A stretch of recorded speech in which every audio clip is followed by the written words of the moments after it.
Sebagian investor di Wall Street, New York semakin menyaksikan apakah Bank Sentral AS atau Federal Reserve bisa mewujudkan soft landing alias pendaratan empuk bagi perekonomian AS yang kepanasan dengan laju inflasi tinggi. The Fed will not be able to orchestrate a soft landing. The Fed's credibility is on the line here. Inflation is way too hot at over 8%.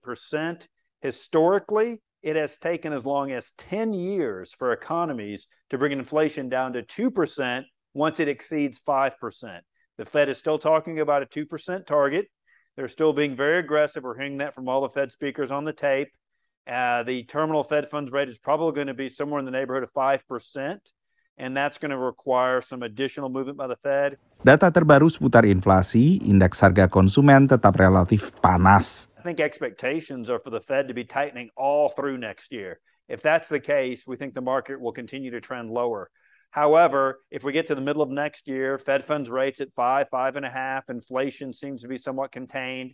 The Fed feels like they can pivot. I could see the market rallying pretty strongly from there. However, the recession will be a headwind for stocks. Even when the Fed stops hiking, we're going to be in a situation where earnings growth is very poor, where the economy is probably in recession, and that will keep a headwind on any rally that will incur as a result of a Fed pivot. Pengetatan yang dilakukan oleh The Fed sejak awal tahun ini menjadi salah satu sorotan dalam pertemuan musim gugur Bank Dunia dan Dana Moneter Internasional IMF yang baru berakhir di Washington DC. Bank sentral dan regulator dari negara-negara emerging markets termasuk Indonesia menyoroti dampak dari kenaikan suku bunga acuan di Amerika terhadap perekonomian negara mereka masing-masing.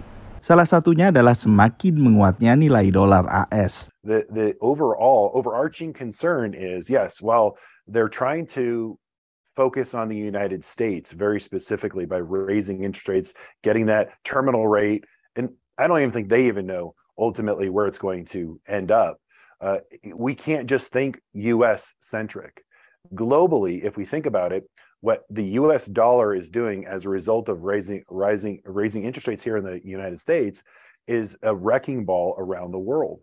So I believe that we could see an outsized event in the foreign currency trades.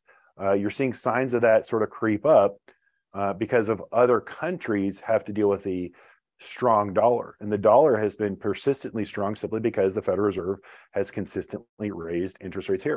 Salah satu dampak yang sudah terasa, impor pangan ke Asia dan Afrika menjadi semakin mahal.